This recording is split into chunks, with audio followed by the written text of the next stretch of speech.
Okay students, question number third क्या कह रहा है? Is it possible to design a rectangular mango grove whose length is twice its breadth and the area is 800 metre square? If so find its length and breadth. देखो भैया, इसमें find क्या करने को कह रहा है? लेंथ और ब्रेथ फाइंड करने को कह रहा है। पहली चीज ये हो गई। जब भी क्वेश्चन में बोलेगा इज इट पॉसिबल, क्या ये पॉसिबल है, तो समझ जाना डिटर्मिनेंट का फॉर्मूला यहाँ लगने वाला है। ठीक है, हमने आपको बताया था अगर d की वैल्यू लेस देन 0 आएगी तो ये एग्जिस्ट नहीं करेगा। ठीक है, कब कब एग्जिस्ट करेगा? इक्वल्स टू 0 में एग्जिस्ट करता है और डिटर्मिनेंट ग्रेटर देन 0 में एग्जिस्ट करता है। ये बात ध्यान में रखनी है। ठीक है, अब आगे देखते हैं।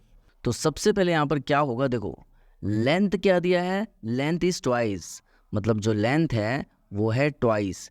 किसके ट्वाइस है? ब्रेथ के ट्वाइस है। मतलब ये कंडीशन कुछ इस तरीके से यहाँ बनेगी। ठीक है, तो हम क्या करेंगे, यहाँ पर लेंथ के बारे में इनडायरेक्टली चीज़ें दी हुई है। क्या? यह जो लेंथ जो है वो ब्रेथ के 2 टाइम्स है। ठीक है, तो यहाँ पर हम ब्रेथ को ही x मानेंगे। ये बात समझ में आ गया? ठीक है, कंफ्यूज यहाँ पर नहीं होना है कि भैया लेंथ को x मान रहे हैं कि ब्रेथ को x मान रहे हैं। Let the breadth be x। हमने ब्रेथ को क्या माना? x, तो लेंथ क्या हो जाएगा? ऑब्वियसली 2x हो जाएगा। अब भैया यहाँ पर एक रेक्टेंगुलर बोला है तो रेक्टेंगुलर का फॉर्मूला लगाएंगे, लेकिन यहाँ पे जो रेक्टेंगुलर दिया है वो कितना दिया हुआ है? 800 मीटर स्क्वायर दिया हुआ है। ठीक है, अब देखो भैया मैंगो ग्रूव का मतलब होता है आम का बागीचा। ठीक है, तो यहाँ पे बात हम एरिया की कर रहे हैं। मीटर स्क्वायर दिखा मतलब समझ जाना एरिया। ठीक है, तो एरिया का फॉर्मूला होगा length into breadth equals to 800। Length हमारा यहाँ पर कितना दिया हुआ है? 2x, तो लेंथ की जगह रखेंगे 2x। ब्रेथ हमारा दिया हुआ है x, अभी तो हमने यहाँ पर लेट किया है। ठीक है, तो इससे हमारी वैल्यूज़ कितनी आएगी चलिए देखते हैं। 2x इंटू एक्स करेंगे तो 2x स्क्वायर आएगा इक्वल्स टू 800। ये 2 RHS में जाके डिवाइड हो जाएगा कुछ इस तरीके से, तो 2 1 ज़ा 2, 2 400 ज़ा 800, तो x स्क्वायर आ गया हमारा 400। अब देखिए एक्स स्क्वायर कितना आ गया? 400 आ गया। तो इसके बाद हम क्या करने वाले हैं? इसको क्वाड्रेटिक इक्वेशन में कन्वर्ट करने वाले हैं। X square minus 400 equals to 0। 400 के सामने प्लस है तो ये LHS में जाके हो जाएगा माइनस। तो क्या ये बात आपको समझ में आ गई? ठीक है, इसके बाद हम कंपेयर करेंगे। किससे कंपेयर करेंगे? ax square plus bx plus c equals to 0 से करेंगे। ठीक है सर, हम ये सारी चीज़ें क्यों कर रहे हैं? भाई देखो ध्यान से एक बात सुनना, जब भी इज इट पॉसिबल पूछेगा कि ये पॉसिबल है या नहीं है, तो जब भी ऐसा क्वेश्चन में दिखेगा आपको डिस्क्रिमिनेंट निकालना है, तो हम भी यहाँ पर वही करने वाले हैं। देखो भैया एक्स स्क्वायर के साथ हमेशा a रहता है, x के साथ हमेशा b रहता है। ठीक है, c मतलब एक कांस्टेंट नंबर होता है। ये सारी की सारी चीज़ें इंट्रोडक्शन क्लास में हमने आपको बताई थी।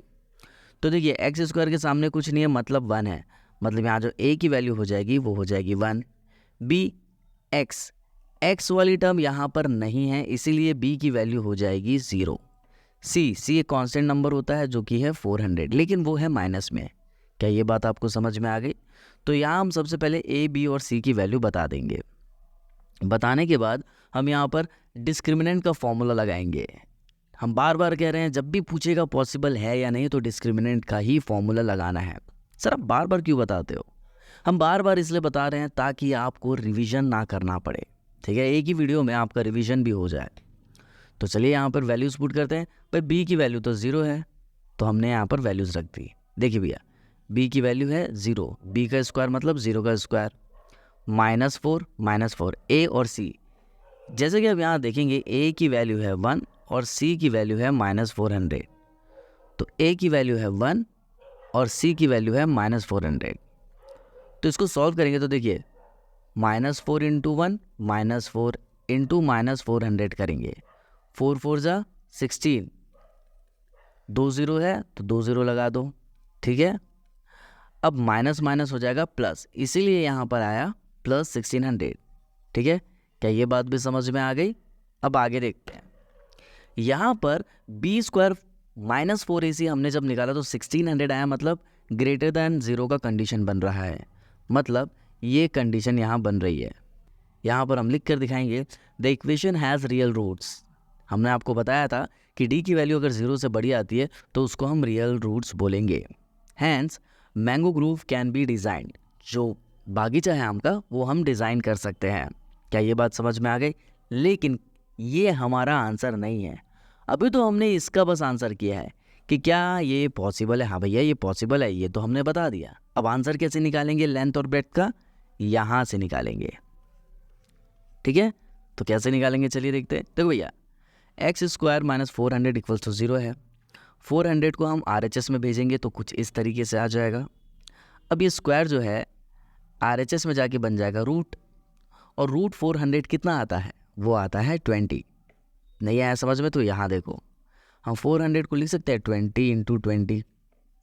इसके बाद हम आगे सॉल्व करेंगे तो लिखेंगे 20 का स्क्वायर, स्क्वायर रूट के साथ कैंसिल आउट हो जाएगा और आ जाएगा हमारा 20। ठीक है, क्या ये बात समझ में आ गई?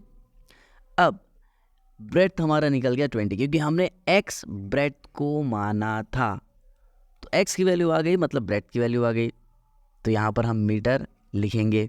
ठीक है, अब लेंथ क्या है भैया? x है 20, यहाँ पे रख दो, 2 इंटू 20 करेंगे ये तो आएगा हमारा 40। यही हो जाएगा हमारा लेंथ मीटर में, और ये आ गया हमारा आंसर। क्वेश्चन में यही पूछा था तो हमने बता दिया। आई होप आपको सारी चीज़ें समझ में आ रही होगी। मिलता है अगले वीडियो में। Till then bye.